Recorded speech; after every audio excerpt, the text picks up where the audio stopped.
Okay, what's going on, everybody? My name is Mangg. Welcome back to Hanging with Mangg. Today we're playing a little bit of Call of Duty Modern Warfare. I've been playing a decent amount of the multiplayer of this again. I got back into it for a bit. The standard multiplayer. It's fun when it's fun. A lot of the times, it's not so fun. You know, the whole skill-based matchmaking thing, I don't know. Or, you know, back in Modern Warfare 2, those days in Black Ops, I mean, my God, when I was playing Black Ops 1, I was just shredding.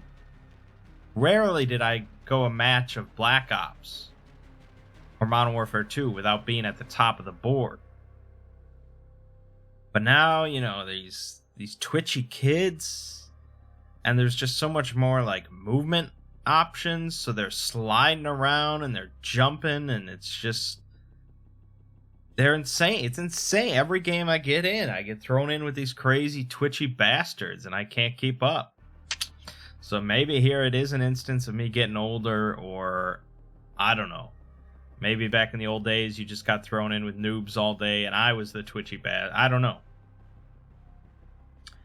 But I've been playing the gunfight mode with Ziggy a lot, the 2v2 mode. We've been having pretty good luck in that mode without getting too many twitchy bastards, so that's been pretty fun. But we're going to do this Warzone thing, this Battle Royale. I've done a couple of these. You know, I'm not big on battle royales at all. I think it just takes way too much patience. You play for like half an hour and you kill like 4 people. It just doesn't seem that great. But of the battle royales that I have played, I think it is the best. For me, at least. And it's sort of like, I don't know how to describe it really. It's like an experience of just getting thrown into this massive map with not that many people, 150, and just sort of crawling across the map, finding what you can, and having these really tense... The whole thing is pretty tense. Either when you actually found someone and you're trying to kill them, or the idea that somebody could be around any corner and you're in this fight for your life. Because you can actually respawn, but it's pretty limited and still tense. So I can't say I love it, and I can't say that it's better than just the multiplayer normal modes. But for doing Hanging with Mangg, there's a lot of slow downtime during this mode, so it's good for commentary. All right.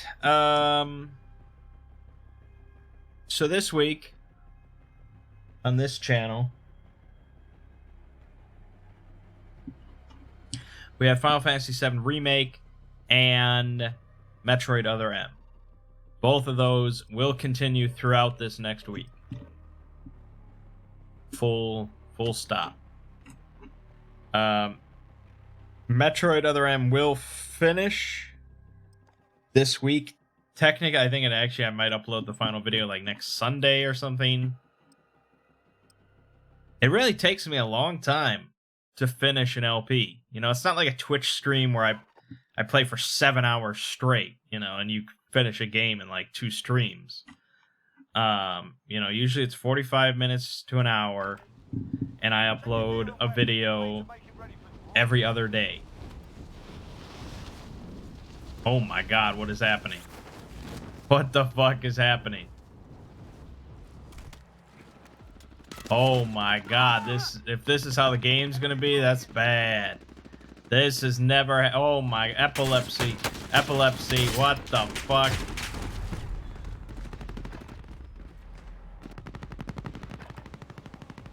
Oh my God, don't do that again.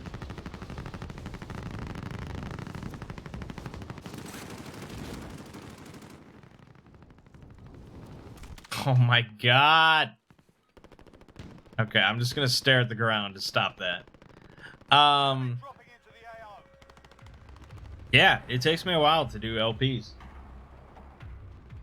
That's not like a new development. It's always been that way.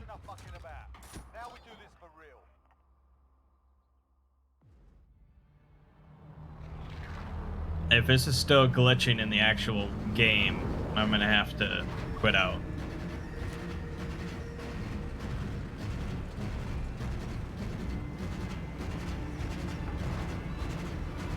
And now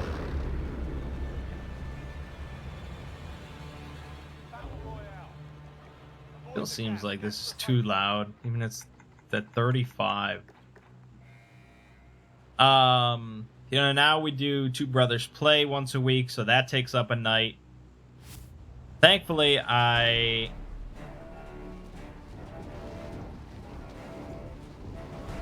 still upload an LP video on the same day that I do roll manging.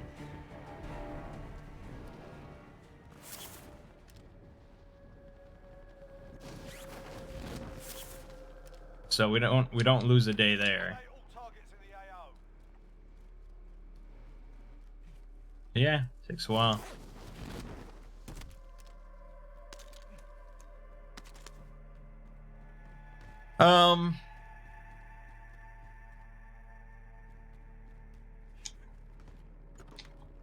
But Metroid Other M will finish this week, technically. And if you remember, I was debating between uploading or starting like the Surge 2 after Final Fantasy, or doing something much shorter before Last of Us 2 comes out, because you know I'm doing an LP of that.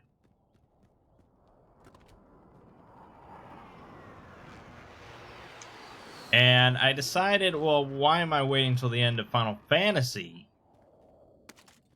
Why don't I just wait till the end of Metroid instead of just starting Dragon Quest? So that's what I'm doing. I've actually started recording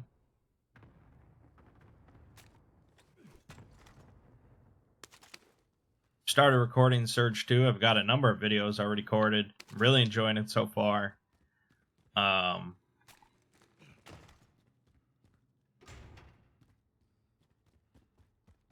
So once Metroid is done, you'll start to see the Surge 2. I don't think that will run into anything. And then, I mean, there is potentially a timing issue if both of those LPs finish before Last of Us. But I don't know. I think it'll be pretty close.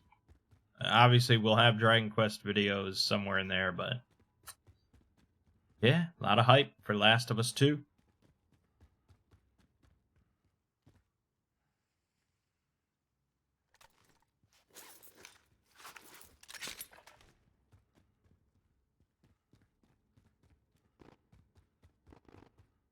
Not too many big games coming out right now, but at least we have The Last of Us 2. Apparently, you know, there's been some controversy with it, with the leaks. People aren't happy.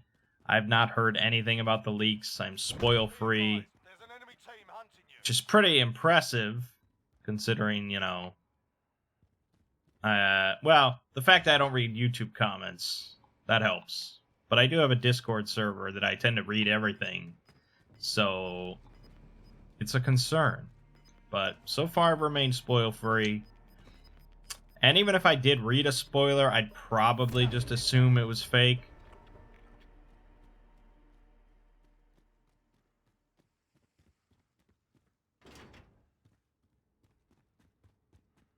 Because, you know, it's so hard to say. Oh, my Claymore went off. Who even knows where that was? This is a giant map to memorize.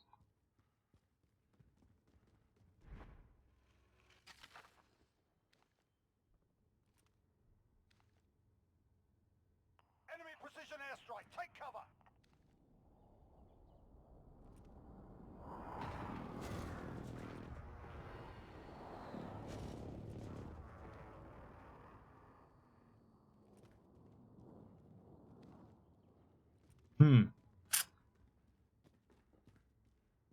Like I said, a lot of tense moments in this mode. I'm being hunted. Claymores going off. Who knows where they are? Could be around any corner.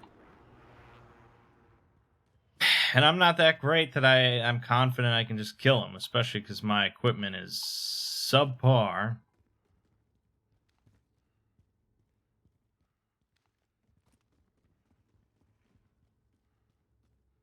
This fucking staircase. Oh my god, it's massive.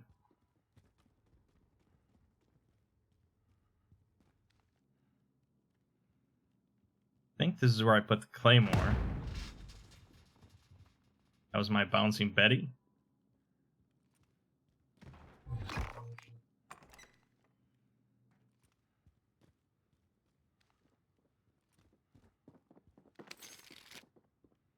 Someone's running.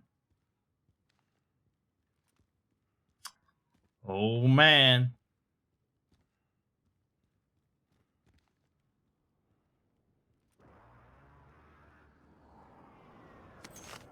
Shit's tense, yeah.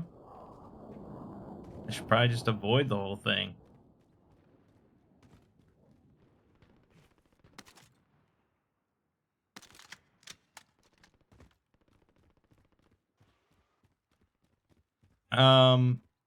Anyways, so that's what's happening on this channel. You will see the Surge 2 soon.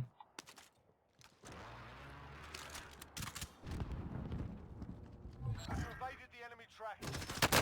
Not this week, but soon. Oh.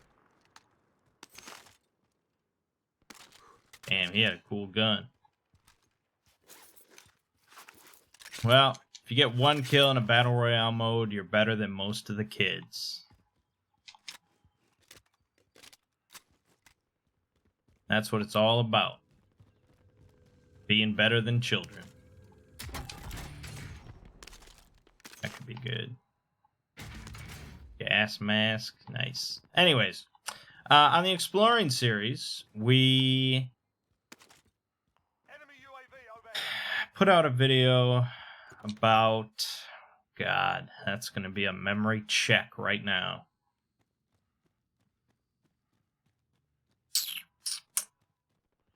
Fuck. It'll come to me. What did I work on? 50, no, not that. That's next week.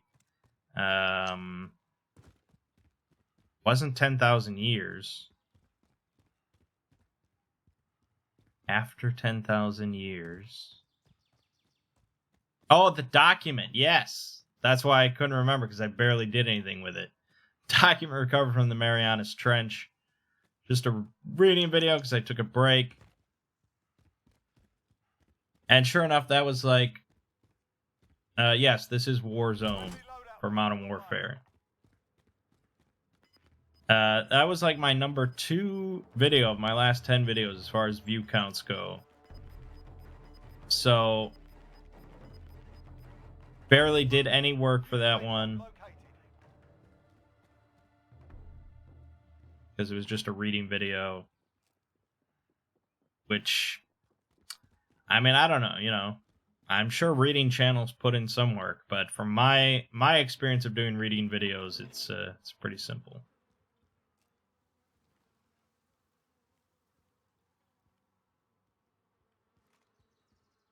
Saw a fucking parachute.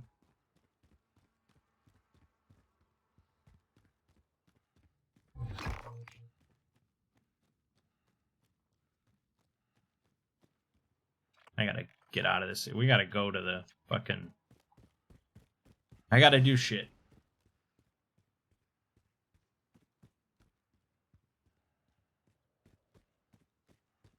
In my experience, reading videos are pretty simple. You don't have to write anything. And even for my reading videos, I usually write like an intro. But on the other hand, like SCP Illustrated, they do a lot of artwork. So there's work involved. Bolgan usually creates like models. Nice. 2 kills. I'm better than like 70% of children.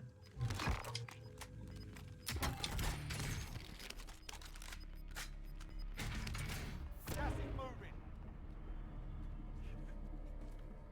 Didn't even have like proper armor. Look at all this shit.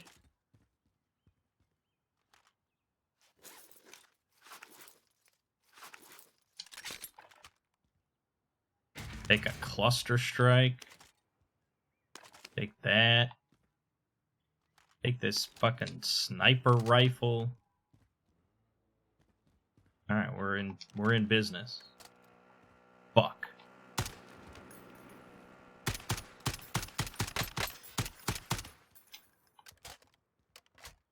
Yeah, let's go with this. I don't know how that guy didn't run me over.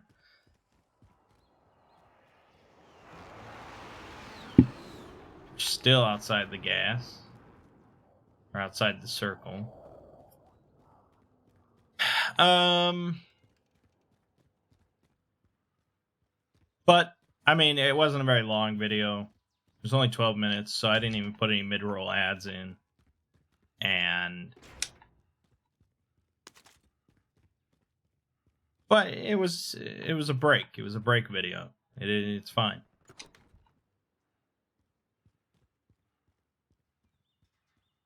Enemy UAV overhead.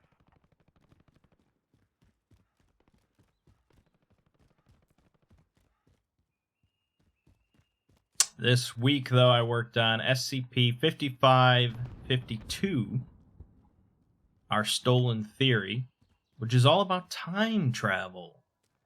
That's right. SCP messing around with time travel. I don't think it's the first instance of that, but it's a good one.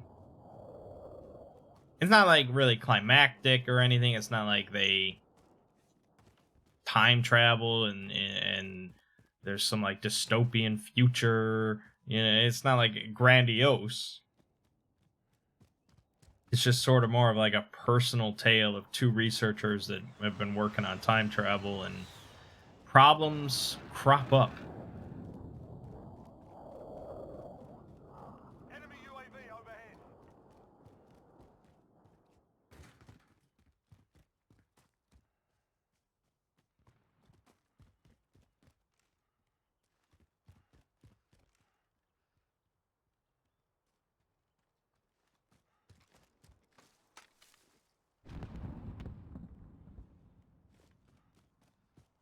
Enemy UAV overhead. I think it'll be a decently popular one, but it's not going to be like a top video. I would guess. It doesn't have a very provocative image or title. Enemy UAV overhead. It just sort of exists.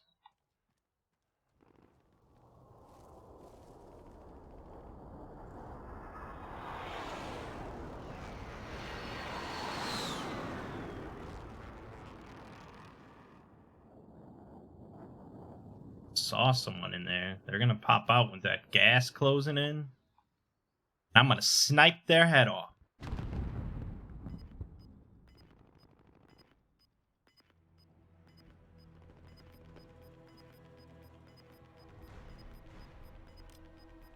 Gas is closing in. Relocating the safe zone. I saw a little sliver.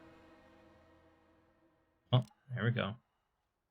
I don't know if there's bullet drop in this game or not. Usually you don't find out in Call of Duty.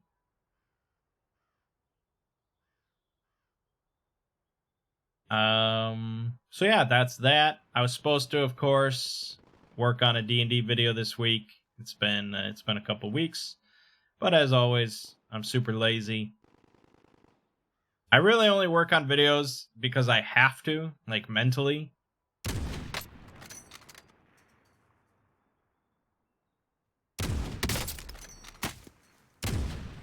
What? Are you kidding me? How did that one shot not hit him? Oh, and he had a thermal sniper as well. Well, now it's going to be a lot more difficult. I have enough money to respawn, but you get dropped in with no gear whatsoever. Just sort of a shit show. People see you dropping in from miles away and they're like, oh, look, free kill.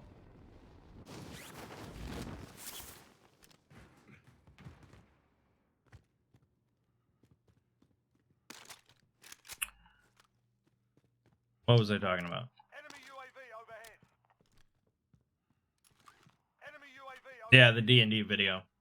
Yeah, mentally, I just, it's a side series. I just don't feel like I have to every couple weeks. I only feel like I have to every 3 weeks. So I guess mentally, that's just where I've set it. Take cover. I wish it wasn't that way. I wish I was motivated.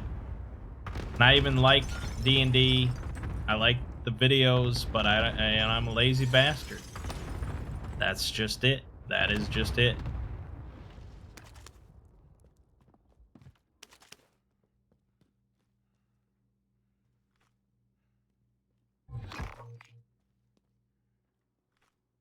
Enemy UAV overhead.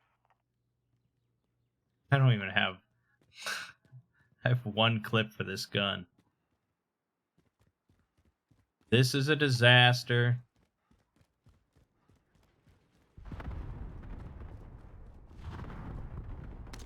Oh, great. I found the same gun. So that's that. That's what's happening with the Exploring series.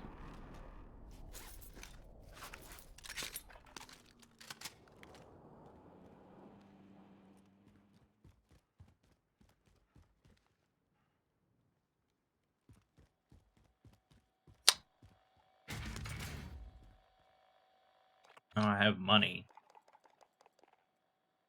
Enemy Buy UAV that, but overhead.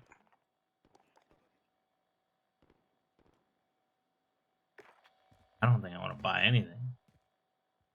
Enemy dropping into the AO.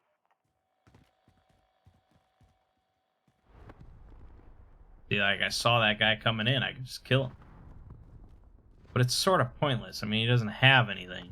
He's got a pistol.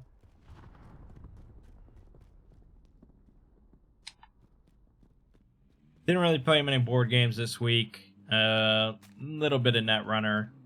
Played a match of Netrunner with my mom. And I used this deck that I had made months ago. And I had made it like completely randomly. Oh, like not even that random. I picked specifically like the worst cards that I own, and I just threw them all together Gas is moving in. New safe zone located. just to try and give me like a challenge. But like it's just a weird deck with different cards that don't really mesh together at all.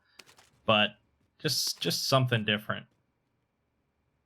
And so I played 2 games with that, and it was just disastrous. Oh my god, it was so terrible. Enemy UAV overhead. Like, just where nothing comes together. Like, cards that are completely useless. Like, even in a best case scenario, they're not great. But cards that, like, eliminate virus counters, against a runner deck that doesn't use any virus cards. Like, that's a completely useless card. And in Netrunner, you don't want to have useless cards. It's not like some card games where you can, like, use them as currency or use them for some other purpose.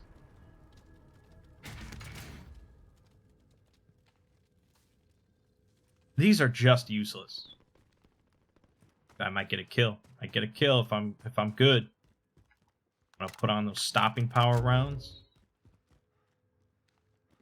This little bastard. Run, Mangg, run, get that kill. Fuck. Now I'm gonna be killed. Yeah.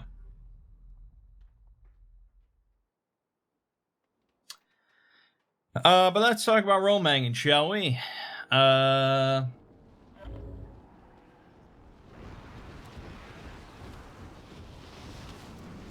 Let's talk about Warhammer 40k. Enemy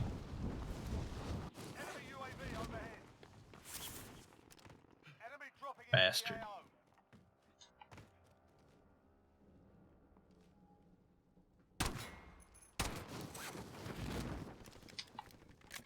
I don't know why I'm so desperate for a kill, but here we are.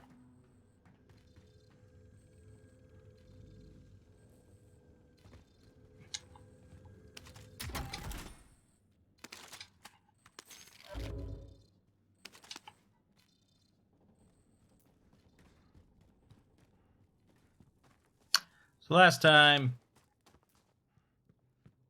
on Heresies Without Number,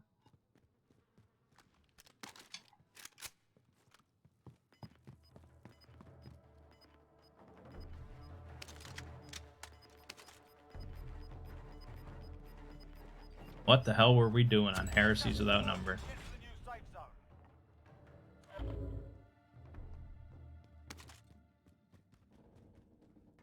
Enemy UAV overhead. Here we go. Here we go. Here we go. Enemy UAV overhead. Nice. I mean, if I end with 3 kills, I don't think that's the end of the world. I thought this would be easy for commentary. It's surprisingly not. Enemy UAV overhead. You're always so focused on what you're doing and where you're moving and what's around you.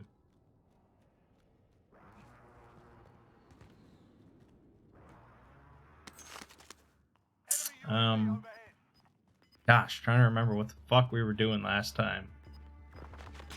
25 are left. Stay sharp out there. Losing ground. I don't know if there's another way out of there. I mean, people play this so much they memorize this whole giant map. I'm fucking useless.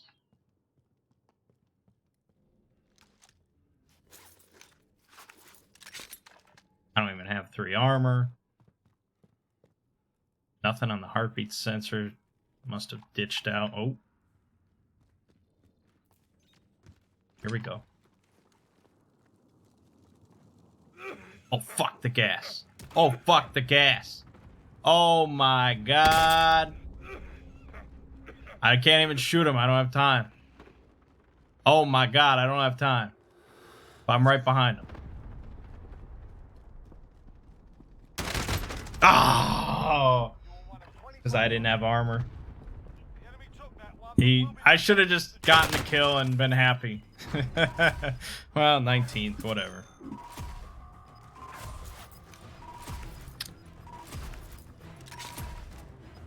Not terrible. Alright. We'll spectate. Let me turn down this audio even more just so I can talk. Alright.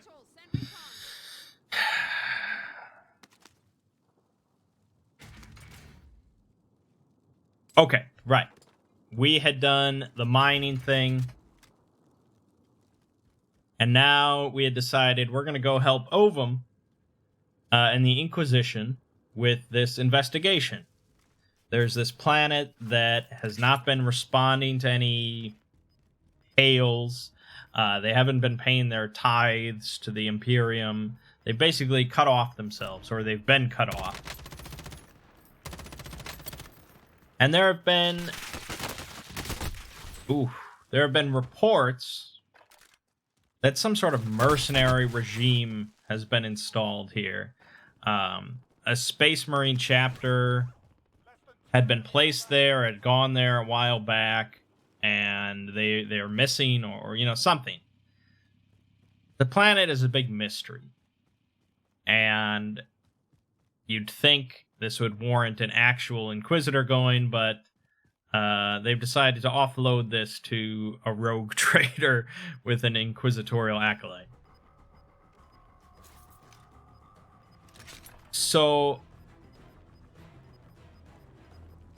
you know, we load up. We've got assault suits now. We're decently equipped.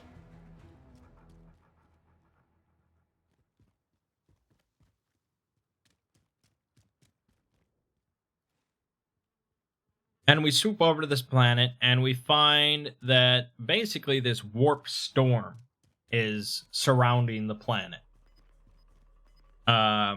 Which is sort of like, I think, what happened to the Tau homeworld in the lore.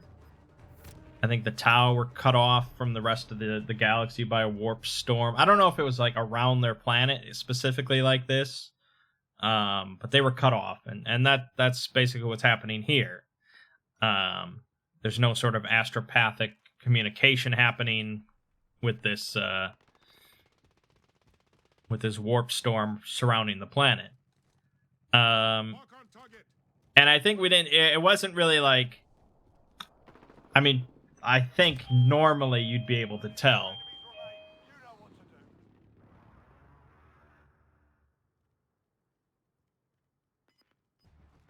to do. Someone's at my door, so I'm just gonna let you spectate. Hold on.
Okay, so that was at the door.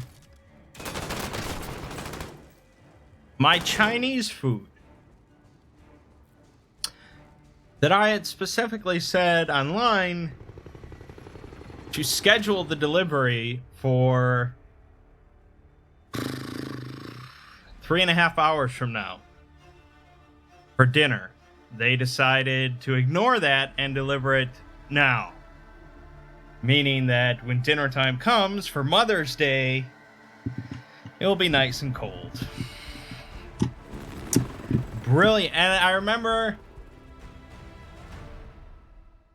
a while back we ordered from this Chinese place. And I think it was sort of a similar situation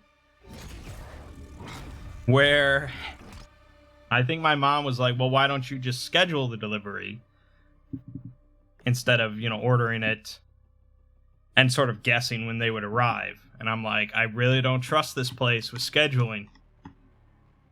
Maybe that's racist. I don't know. I didn't trust them with scheduling. If you ever seen like a Chinese restaurant website, it's usually it's not really high tech most of the time. And I don't know. I just didn't trust it. But this time I was like, I'll schedule. Look what happened. I was right. They ignore that completely. Oh, God.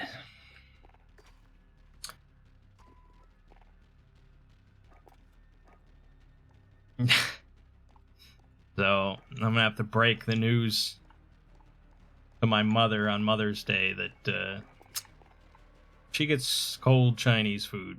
Microwave Chinese food.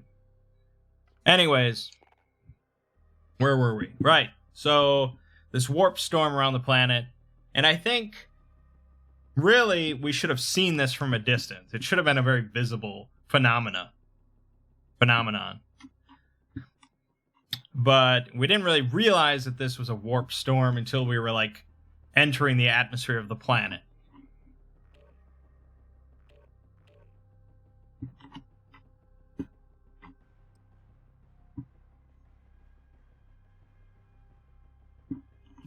And so we get caught in the middle of this. Our engine starts to, like, fail.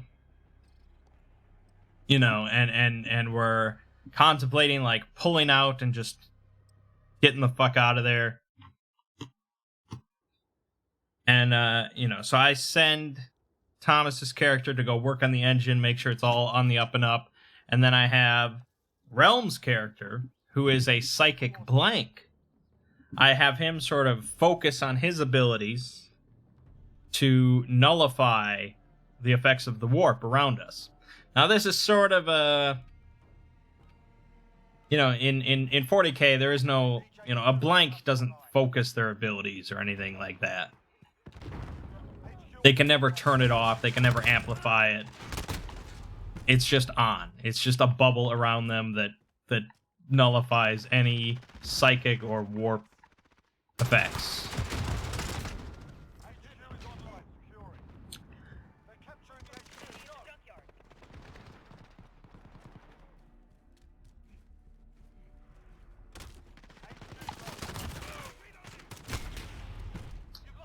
But in Stars Without Number, so really, I suggested him being a blank because he wanted something with psionics, but he wanted to be like a soldier, and I figured it sort of made the most sense. But really, if you were going to make a blank character, like an untouchable, you wouldn't even be a psionic character, because it is the utter absence of psionics. If most humans are like 3% psionic, a blank is 0%. So it doesn't really, but the thing is, with Stars Without Number, there's a whole field called meta psionics, which is about nullifying other psychics. So it makes sense. But it does mean that he can sort of activate his abilities or amplify his abilities.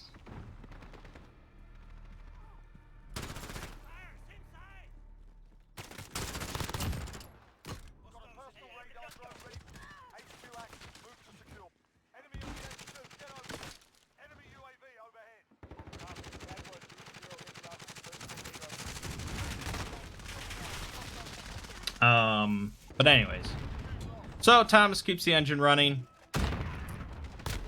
and Realm's character keeps us protected from the warp, and we make it through onto the planet. All is well. All is sunshine and rainbows.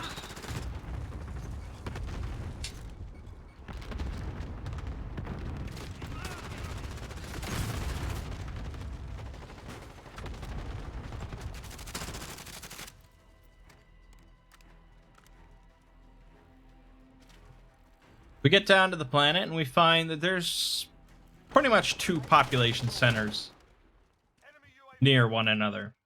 There's a big city, big old city, as expected. And then there's like this little outpost. With like just a handful of buildings. So it's clearly like a military outpost.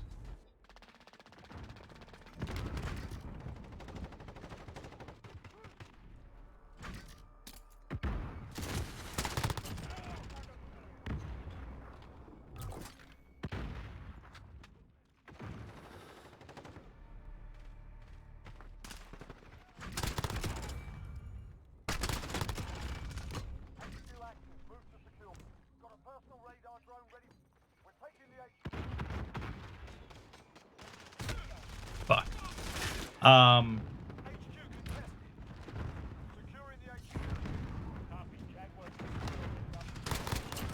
And so I decide, okay, let's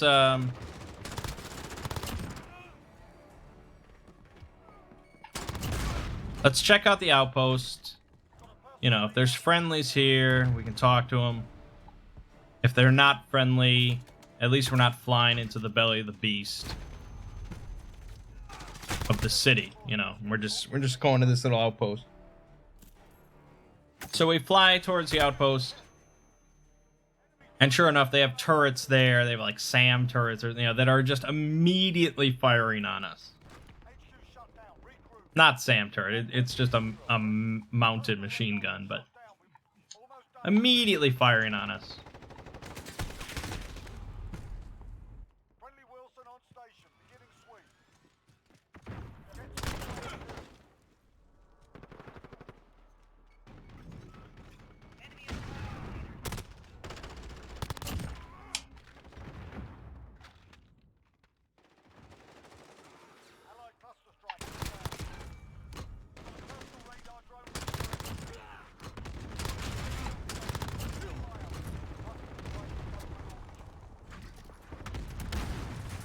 And so I teleport right next to this this turret, like right behind this mounted position. There's like 4 dudes there and an extra guard.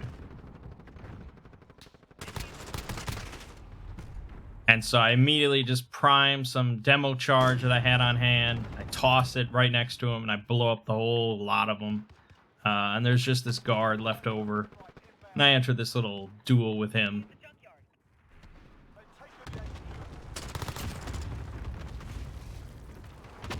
You know, it's all good. It's all good.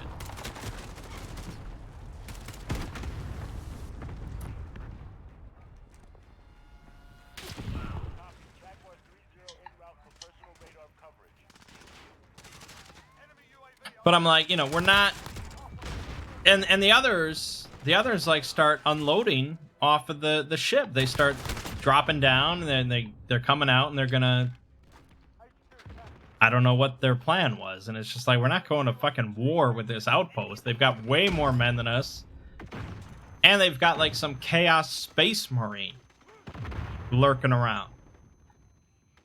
It's not viable. We're not doing this.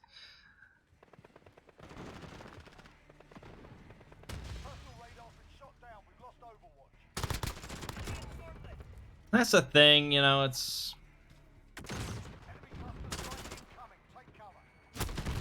Stars Without Number, and most OSR games, old school Renaissance games, are pretty gritty.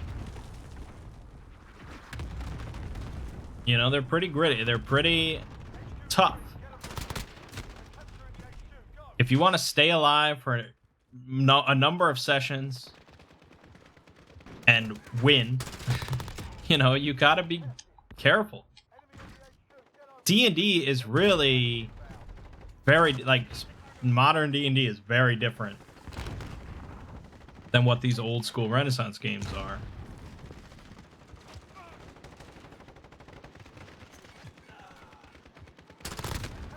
That's crazy. How did I not? That's crazy. Look at that. That's just incredible. I can't even fathom how I die that quickly. And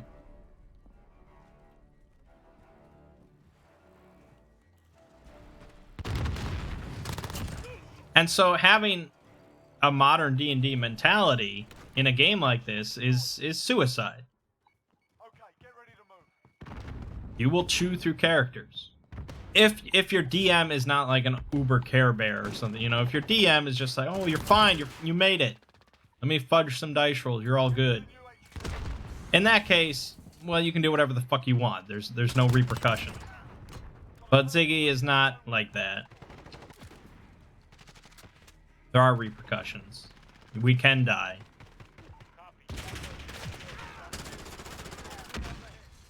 That guy ran past me.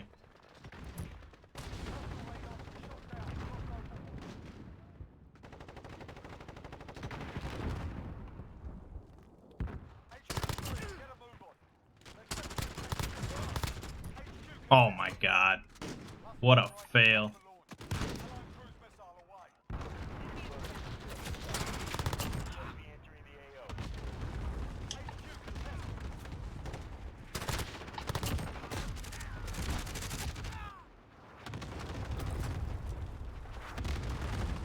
And so it's certainly not everyone's cup of tea. Not everyone will like having to sort of skulk around, having to be cautious, and, you know, avoiding combat. But for me, it's a point of pride that so far we haven't had a character death. To go that long in an OSR game without a character death, that's pretty good, man.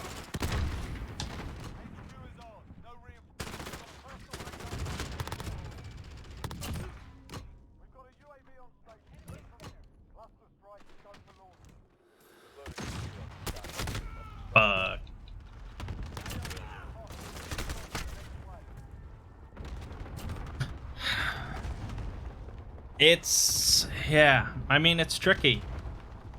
I mean, because you can play an OSR game that's very pulpy, and maybe you do go through a lot of characters, you know, like a funnel. Like a funnel as an introduction to an OSR. Maybe that's the tone you're supposed to have, where you just really, it's you chew through characters and you don't ever really get attached to anything, and that's just the fun of it. But that, I don't think that's how original D&D, well, maybe Gary Gygax, maybe that's how he did it. Personal radar drone ready for escort.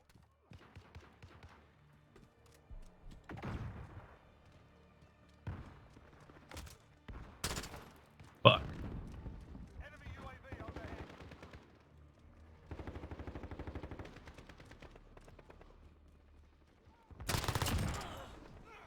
I mean, Get a move on. We've got a what's an RPG if you never get attached to your character? unit over there. Because you just die and die and die.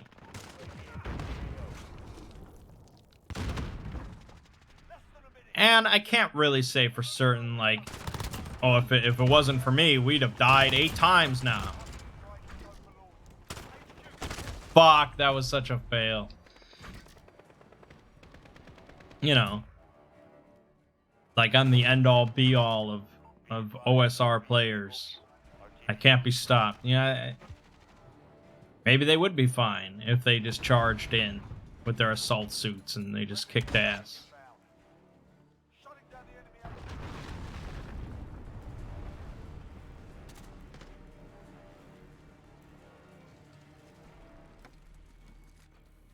But like I said, it's a point of pride that no one has died. And it's possible if we rush in, no one will die and we'll all be good. But it's also possible we rush in and most of us die.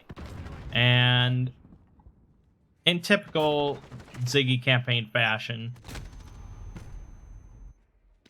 if we're 6 or so sessions in and most of us die, that's the end of the campaign. So as far as I'm concerned, you know, I'm just trying to keep the campaign alive by keeping us all alive. Whether that I'm actually doing that or I'm just making things less fun, that's up for debate.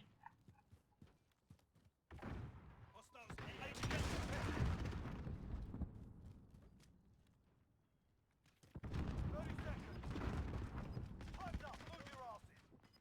They're capturing the HQ. Loaded to zero. Copy. Jaguar 3-0 en route for personal radar coverage. Come on, cluster strike. Get in there. Fuck. Where did that dude go? No, he's dead.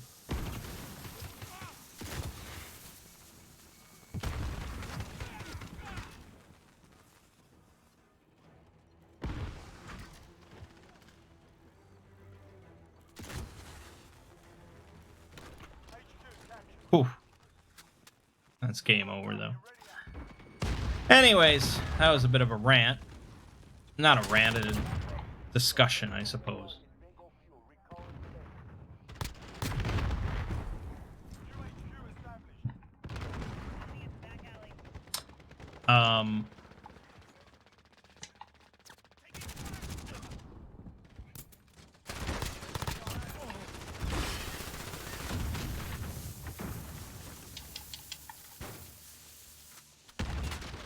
Fuck. So the point was, though, that they were ready to just storm this outpost, kill everybody, and take it over. And I was like, that's not gonna happen. And really, it's purely a numbers game. I expect better.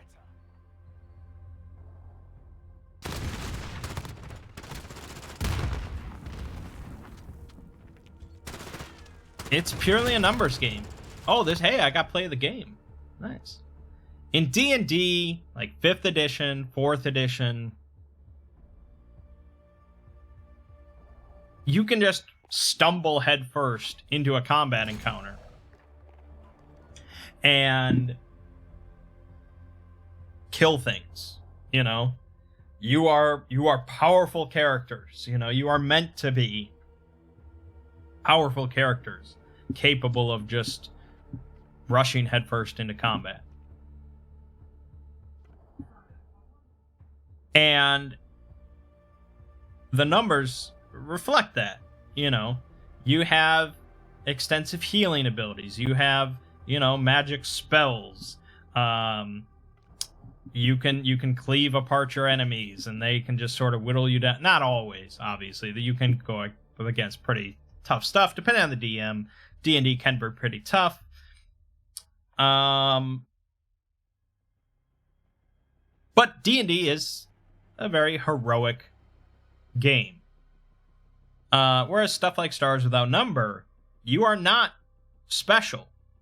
Not really. You are human. Very human. And yeah, we're getting up to the point like level 5 or so where you could take some gunshots. We've got assault suits now. You know, if it was like 10 guys, I would say absolutely. Let's rush in there. We can just shoot them all down. Fine. But,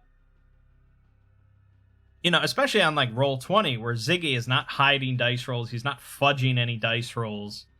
4 of us going up against 80 men and a Chaos Space Marine, we will be overwhelmed and will die. So, yeah.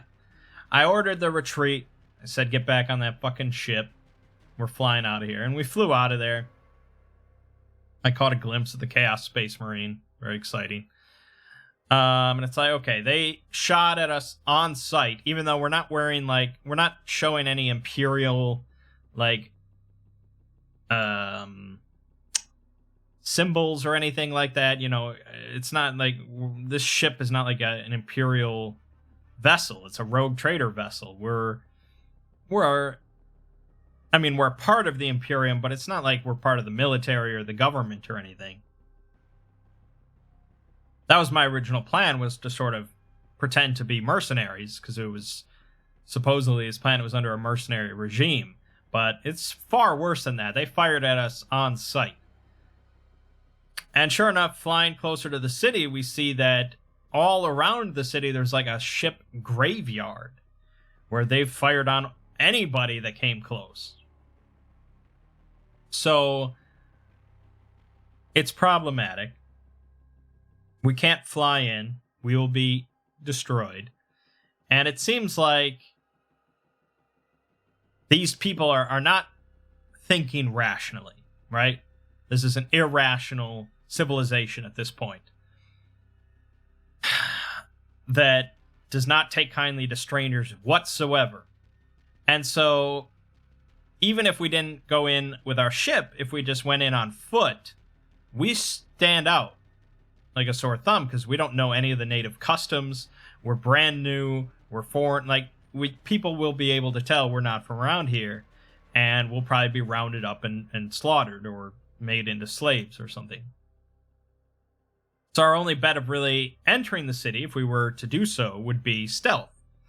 And never once in my entire career of playing RPGs have I thought that a group stealth activity was a good idea.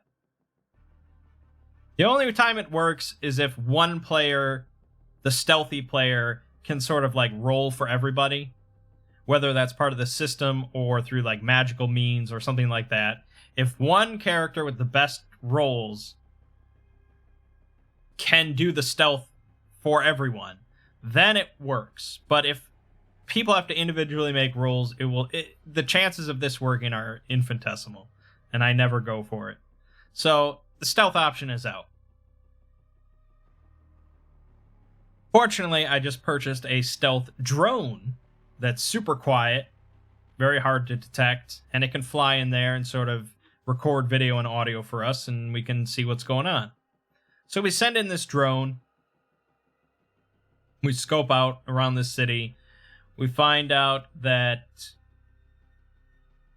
the people inside the city are not like raving lunatics or anything. That most of the people are pretty normal people. But there's this one individual in charge that has taken control of the whole city. He's clearly got some sort of chaotic influence or something. Some people suspect that he's responsible for creating the warp storm or something around the planet. And he's got 3 of the Chaos Space Marines that were part of that chapter that were sent there. He's got those 3 right under him as like his main lieutenants or whatever. And then he's got a police force of like a few hundred. And the rest are just sort of normal people going about their lives or trying to go about their lives that are just being subjugated through like fear and violence and stuff. And we heard whispers among some of the people we were spying on that they're secretly hoping that the Imperium swoops in and saves them.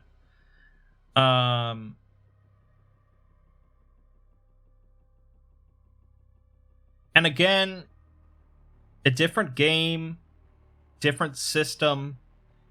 You could march in. Maybe you could march into the palace and defeat the Space Marines and kill this leader and free the people and blah, blah, blah. Or you could sneak in all together and hide in the underground and mount some sort of rebellion and insurrection against this oppressive regime.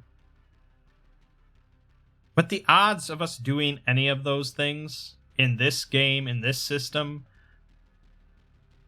are so tiny that it's practically suicide. And so we spent some time spying on the city and spying on things and scoping it out. And, you know, Realm was interested in going in and just seeing what happens. I never... That's not how I play. And I'm trying to get to the point where I don't just say, hey, that's not how we do things. You know, I want to take input from everybody. And if they had all said, hey, let's just go in, man, it's going to be fine, I would have acquiesced. I would have gone in. Maybe that would have been the end of the campaign, maybe not. But I would have followed the group. But I lended my voice and said, I think this is suicide. I don't think there's anything we can do. I explained, you know, the potential outcomes. Because I'm not a wait-and-see player. I like to think everything through. You know, I like to do the recon. I like to formulate plans. And mentally, you know, I walk through each plan and, okay, what if this happens? What if this happens? What if this happens? What if this doesn't happen? And I try and decide what's the best course of action based on planning. Makes for a much less gung-ho style of gameplay, unless I'm playing like Ovum. But yeah, usually that's how I play. And the others agreed that, yeah, it was probably suicide to go in. And it's like, you know, we'll just leave. All we were really told to do is check out the planet and see what's going on. And we did that. You know, we did our recon job. So we'll swoop out of there. You know, we'll fly out. We'll have Realm do his bubble thing to protect us from the warp storm. And we'll tell the fleet commander of this subsector about the planet, what's going on, and just send in some drop pods. As we're flying out to carry out this plan, a couple of fighter ships, like small little one-person ships, swoop out of the city and race towards us to try and blow us up before we flee. So we get into a bit of a ship battle, which involved a lot of rule checking about ship battles. So it took some time. We took some damage. There were some crises. We ended up blowing up one of the ships, I think, and the other one was damaged enough to stop the pursuit. And we flew out of there, and we flew back to the Hive City to resupply and restock, and that's where we ended. So not an super exciting session. But again, I think that's part of the issue with what Ziggy is doing, is that he's throwing a lot of insurmountable odds at us. And I'm going to contradict myself, because I often say that I love that about Ziggy's thing, is he'll just throw a situation at us that seems incredibly difficult, and we just have to solve it. Part of the issue here is that it's always so easy to avoid the issue. It's always easy to escape, to flee. Here, in this situation, we weren't hired to liberate the planet. We were just told to check out the planet. So it wasn't really an impossible scenario. It was just a recon session. One that we'll never really solve, because we're not going to hook up with the space marines that are going to liberate the planet or anything like that. We just move on. But next session, I think we're going to go check out this orbital ruin that has had an outbreak of zombies, and we're supposed to just clear it out and get the loot. So it's pretty straightforward. This is basically like a D&D dungeon filled with zombies, and we're just going to clear it out and get the treasure and move on. So we're all loading up for that with flamethrowers and good stuff, so it should be a pretty action-packed... I mean, there's going to be combat. I'm not going to be able to avoid the combat here. I'm trying. I'm trying to buy this really expensive drone that just is going to march through with a flamethrower, so we don't have to do much. But that's about as much as I can do. There's going to be combat. And overall, of course, I'm still enjoying it. I think we're all enjoying it pretty well. It's hard to say how long this is going to go. Because there's really like infinite possibilities, but that means that there's no overarching story. You know, there's not like some big bad villain that we're working up to fight or anything like that. It's just mission to mission. We get more money, we get more XP, and in the end, it's just going to be like, okay, that was good. I don't know when that point will be, but I'm sure we'll get to that at some point, and then we'll move on, probably back to something fantasy. But alright, I've talked long enough. Chinese food is getting cold, and will get colder. That's just ridiculous. So check out Final Fantasy VII Remake, Metroid Other M, for this week, of course. And we've got SCP-5552 over on the Exploring series. My name is Mangg. This has been Hanging with Mangg. I'll see you fine folks next week.